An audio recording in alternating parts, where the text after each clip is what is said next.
ஆண்டவராகிய இயேசு கிறிஸ்துவின் நாம் மயப்படுவதாக இந்த காலை வேளையிலே உங்கள் யாவரையும் பார்ப்பதில் மிகுந்த சந்தோஷம். பயங்கர வெயில் சீசனில் நம்ம இருக்கிறோம்.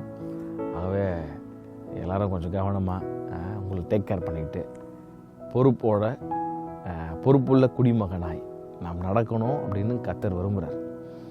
நமக்கு ஞானமும் கர்த்தர் கொடுத்துருக்கிறார். அப்போ ஆண்டவர் எனக்கு அந்த காட்லி விஸ்டம் தாங்க ஆண்டவரேன்னு சொல்லி கேட்கணும். பிள்ளைங்களுக்கு எல்லாருக்கும் லீவ்லாம் விட்டு பாதி பேருக்கு எக்ஸாம் போயிட்டு இருக்கு. பாருங்க, இன்றைக்கி உலகமே ஒரு பிஸியான ஒரு இதுக்குள்ளே வாழ்ந்துட்டு பிஸி எப்போவுமே இருக்க தாங்க செய்யும். ஆனால் அதில் கர்த்தரை மறந்துடக்கூடாது. கோவிடுக்கு முன்னாடி கோவிடுக்கு பின்னாடி ஒரு பெரிய டிஃப்ரென்ஸ் இருக்குதுன்னு நினைக்கிறேன்ல. நம்ம லைஃப்லையும் சரி, வீட்டில் பெற்றோர்களையும் கேட்டு பாருங்கள், சர்ச்சுக்குள்ளே எல்லா இடத்துலையும் இன்றைக்கி வேறு மாதிரி மாறிடுச்சு. டைம் கிடைக்கும் அப்படின்னு வெயிட் பண்ணால் கிடைக்காது. நம்ம தான் டைம் மேக் பண்ணணும். ஆமாம், டைம் இஸ் வெரி ப்ரெஷியஸ். நேற்று இந்த பெருமை ஒரு நாள் வந்துடக்கூடாது அப்படின்னு ஒரு அழகான காரியம் பார்த்தோம். ஒரு நாள் ஒரு சர்ச்சில் ஒரு பையன் இருந்தான். அந்த பையன் கொஞ்சம் பெருமையாக தன்னை உயர்த்தி தன்னை பயங்கரமாக பில்டப் பண்ணி பேசுகிற ஒரு கேரக்டர். என்ன இந்த பாஸ்டருக்கு என்ன மெசேஜ் கொடுத்து தெரியும், ஒரு நாள் என்னை விட்டாருன்னா நான் பயங்கரமாக கொடுத்துருவேன் அப்படி இப்படின்னு சொல்லி ஒரு நாள் பேசிகிட்டு இருந்தால் அந்த பாஸ்டரை நான் கூப்பிட்டு சொன்னார், அப்படியே அடுத்த வாரம் நீ தான் நான் மெசேஜ் கொடுக்கணும் அப்படின்னு சொன்னேவனே உனக்கு பயங்கர சந்தோஷமாயிருச்சு. பாருங்கள் இப்போ என்ன பண்ணுறேன் பாருங்கள், இப்போ உங்களை மாதிரிலாம் இல்லை, நான்லாம் கொடுக்குற மெசேஜில் எல்லாருமே இன்றைக்கி பயங்கரம் மாறிடுவாங்கன்னு சொல்லி தன்னுடைய ஊர் மக்கள் எல்லாரையும் கூப்பிட்டான், பெரியவங்களை சொந்தக்காரங்களெல்லாம் கூப்பிட்டான். பயங்கரமாக எல்லோரும் என்கரேஜ் பண்ணி சர்ச்சை ஃபுல்லாக நிரம்பிடுச்சு. இப்போ ஒரு மெசேஜ் கொடுத்தான், பாஸ்டர் இன்ட்ரடியூஸ் பண்ணுறார். அந்த பையனை இன்ட்ரடியூஸ் பண்ணி ஸ்டேஜில் கூப்பிட்டா அவன் நடந்து வருகிற தோற்றமே பயங்கரமாக இருந்தான். கம்பீரமாக நடந்தவன். நான் கொஞ்சம் நெஞ்செல்லாம் நிமித்திட்டு பயங்கரம் நடந்து மைக் பாஸ்டர் கையில் கொடுத்துட்டு இட்ஸ் யுவர் டைம் அப்படின்னு சொல்லி கொடுத்துட்டா அவனால் ஒரு 2 வார்த்தை கூட அவனால் பேச முடியலையாம். அந்த முழு காங்கிரேஷனை பார்த்தோடனே அவனுக்கு கூனி குறுகி பதட்டத்தில் என்ன பேசுகிறதுன்னு தெரியாமல் நாட் ஈவன் 2 words அப்படியே பாஸ்ட் மைக் அங்கேயே அமைதியாக வச்சுட்டு அவன் ரொம்ப அமைதலாக தலையை தொங்க போட்ட நிலைமையில் அவன் கீழே இறங்கி போனான். பாருங்கள், என்ன ஒரு மோசமான ஒரு நிலைமையில் அந்த பாஸ்டர் அவனை கூப்பிட்டு சொன்னாரான், டே தம்பி, நீ ரொம்ப நல்ல பிள்ளை, ஆனால் அந்த பெரும் மட்டும் என்றைக்குமே உள்ளே வந்துடக்கூடாதுடா. நீ எப்படி கூனி குறுகி இறங்கி போனியோ அந்த மாதிரி நீ ஏறி வந்திருக்கணும். அப்போது நீ போகும்போது நீ எப்படி ஏறி வந்தியோ அந்த மாதிரி கம்பீரமாக நடந்து போயிருக்கலாம் அப்படின்னு சொன்னான். நான் உங்களுக்கு சொல்கிறது புரிஞ்சுருக்கோன்னு நினைக்கிறேன். சரி, இன்றைக்கி நிறையா டைமில் நம்மளும் தப்பு பண்ணுறோம். பயங்கரமாக நான் பண்ணிடுவேன், எல்லாத்தையும் பண்ணிடுவேன்னு சொல்லிட்டு கடைசியில் அந்த இடத்துல ஒன்றும் இல்லாமல் போகிறார். என்றைக்குமே கீழ்ப்படிதலேருந்து மேலே போகணும்னு கர்த்தர் விரும்புகிறார். என்றைக்குமே ஹம்பிள்னஸ் ரொம்ப முக்கியம். இந்த பையன் பாருங்கள், எப்படி இறங்கி வந்தானோ அந்த மாதிரி ஒரு வேளை ஏறி போயிருந்துருக்கலாம். பாஸ்டரை கூப்பிடும் போது பயபக்தியோடு கொஞ்சம் ஹம்பிளாக அவனை தாழ்த்தி இறங்கி, அப்போது மெசேஜ் முடிச்சுட்டு கீழே இறங்கி வரும்போது கம்பீரமாக நடந்து வந்திருக்கலாம்.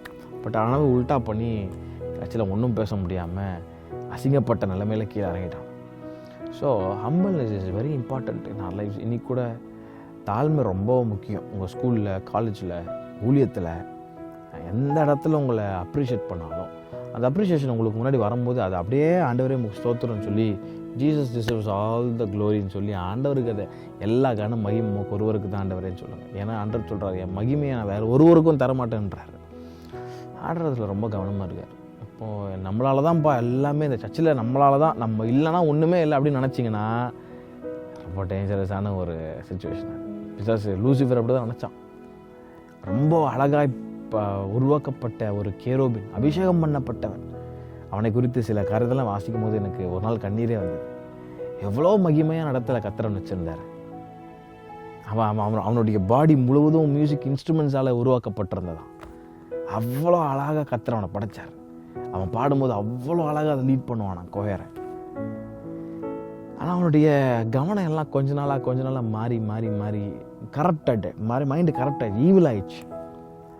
இப்போ ஒரு கூட்ட ஜனத்தை அவனுக்கென்று சேர்க்க ஆரம்பித்தான். தள்ளப்பட்ட தூதனாய் மாறி போயிட்டான். அவனுக்கு அந்த இடம் அதுக்கப்புறம் கிடைக்கவே இல்லை.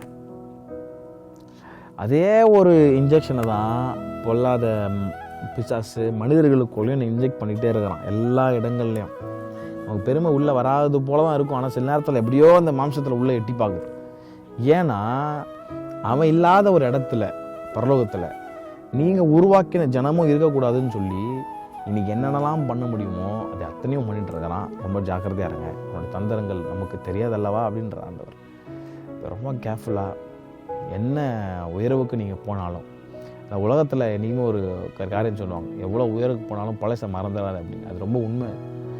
எங்கே நீங்கள் போனாலும் பழசை மறக்காதீங்க. உங்களுக்கு ஆரம்பத்தில் உதவி செஞ்சவங்கள மறக்காதீங்க. அவங்களெல்லாம் ஏளனமாக பேசாதீங்க.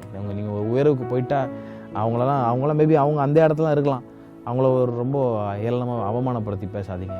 அவங்களுக்கு உதவி செய்யுங்க. உங்களை தூக்கி விட்டவங்கள ஒரு நாள் மறந்துடவே கூடாது. ஆமாம். அப்போது அதான் கர்த்தர் பார்க்குறாரு.